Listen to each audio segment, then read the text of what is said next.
Hello everybody. Today we will discuss on the chapter of economic reforms since 1991.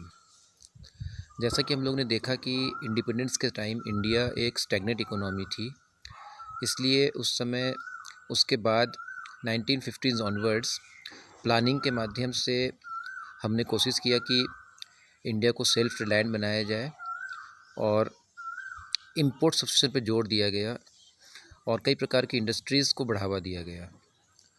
चूँकि private sector के पास capital की कमी थी, incentive की कमी थी, इसलिए गवर्नमेंट ने खुद पब्लिक एंटरप्राइजेस एस्टेब्लिश किए और उनके थ्रू डेवलपमेंट गोल्स को पाने की कोशिश की गई।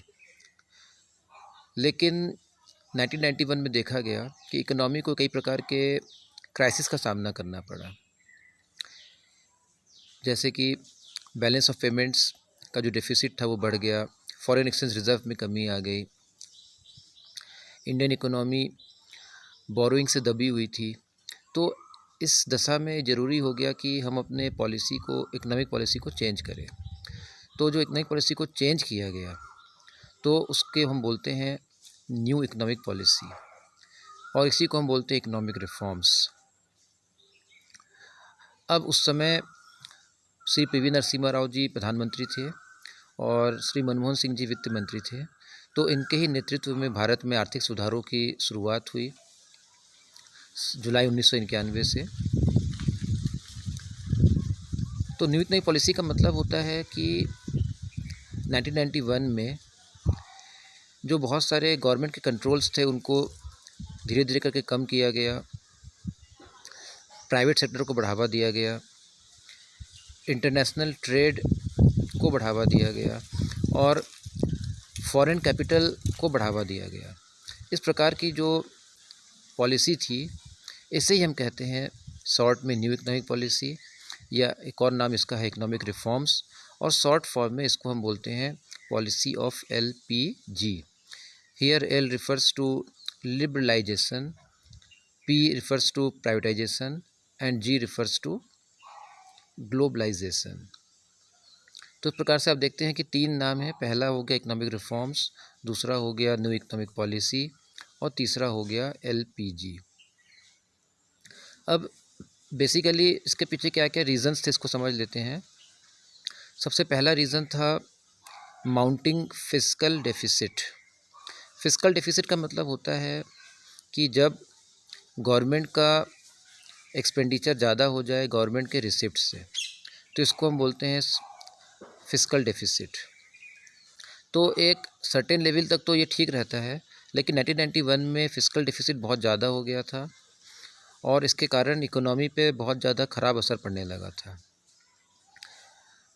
ये इसलिए ऐसा हुआ था क्योंकि हमारे यहाँ टैक्स रेवेन्यू बहुत ज़्यादा नहीं था, लेकिन गवर्नमेंट को developmentals and administrative as well as the defence sector पे बहुत ज़्यादा खर्च करना पड़ा था।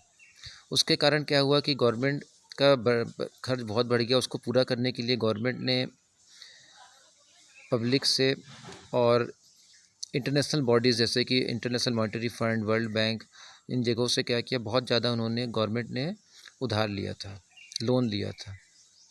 तो इस कारण क्या हो गया कि फिस्कल डेफिसिट बहुत ज़्यादा हो गया था। इसको कंट्रोल करना बहुत ज़रूरी था। Number 2, decline in foreign exchange reserves.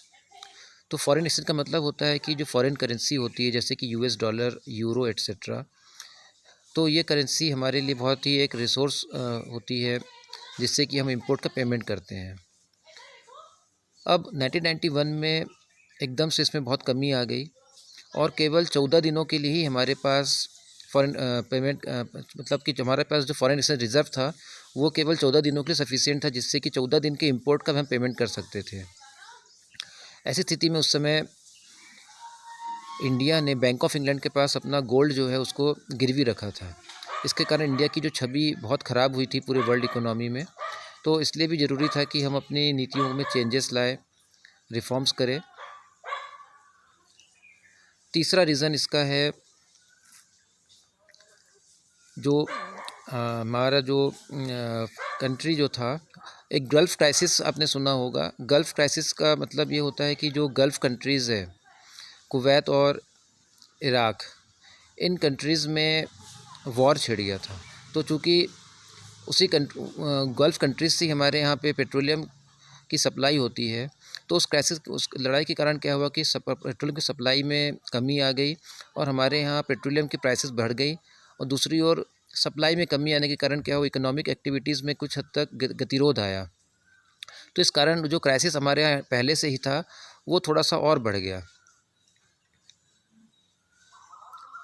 तो इस प्रकार हम देखते हैं कि 1991 का जो पीरियड था इंडियन इकोनॉमी के लिए बहुत ही चुनौतीपूर्ण था। हमारी इकोनॉमी को बहुत से संकटों का सामना करना पड़ रहा था और इनको दूर करने के लिए ही हमको इकोनॉमिक पॉलिसी में चेंजेस लाना पड़ा। एक और जो प्रॉब्लम आई थी उस समय वो था एडवर्स बैलेंस ऑफ पेमेंट्स। अब बैलेंस ऑफ पेमेंट्स का मतलब होता है कि it is the systematic record of overall transactions of all economic transactions of a country with rest of the world during an accounting year।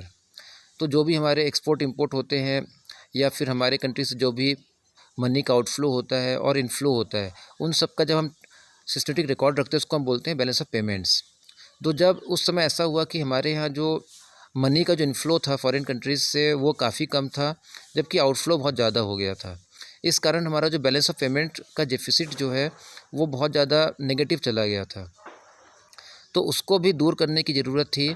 इसके लिए भी हमें क्या करना पड़ा, हमें चेंजेस लाना पड़ा और बेसिकली हमको फिर क्या करना पड़ा कि हमने इंटरनेशनल मॉनेटरी फ़ंड और वर्ल्ड बैंक से हेल्प मांगा। तब इंटरनेशनल एजेंसीज़ ने इंडिया को 7 बिलियन का डॉलर का लोन दिया, लेकिन साथ ही साथ एक कंडीशन रखी कि इंडिया को अपनी इकनॉमी में चेंजेस लाने होंगे। तो बेसिकली हम कह सकते हैं कि इन इंटरनेशनल बॉडीज़ के प्रेशर के कारण इंडिया को क्या करना पड़ा, अपनी पॉलिसी चेंज करनी पड़ी, जिसको हम बोलते हैं न्यू इकोनॉमिक पॉलिसी। इंडिया को ये कहा गया कि वो जो इंटरनेशनल ट्रेड में जो रिस्ट्रिक्शन लगाया गया था इनवर्ड लुकिंग ट्रेड पॉलिसी के तहत, जिसको हम बोलते हैं इंपोर्ट सब्स्टिट्यूशन, उसको उन्होंने हटाने के लिए कहा। यानी कि हमारे यहाँ पे जो भी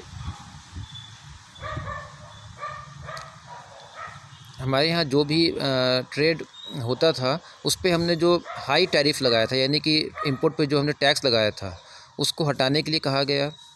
साथ ही साथ हमने जो कोटा लगाया था, maximum Kota for the imports, उसको हटाने के लिए कहा गया।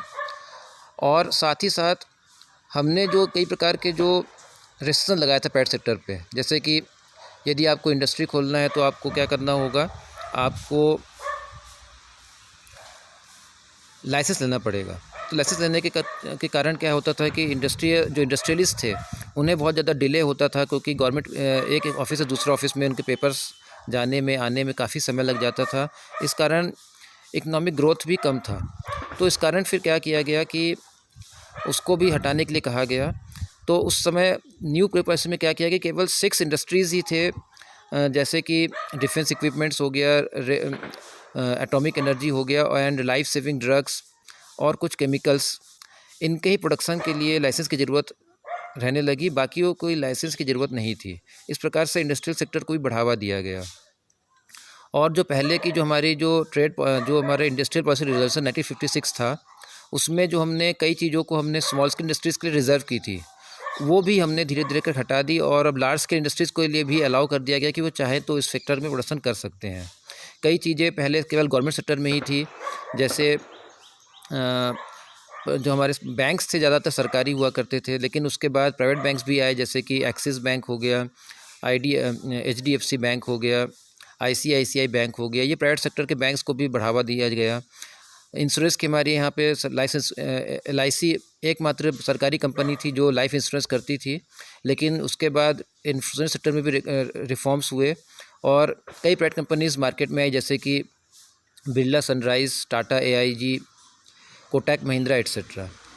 फिर BSNL जो सरकारी संस्था है टेलीकॉम सेक्टर में, उसके अलावा एयरटेल, आइडिया, वोडाफोन, ये प्राइवेट कंपनीज़ भी आने लगी। इस प्रकार से क्या हुआ कि बेसिकली कंपटीशन को बढ़ावा दिया गया।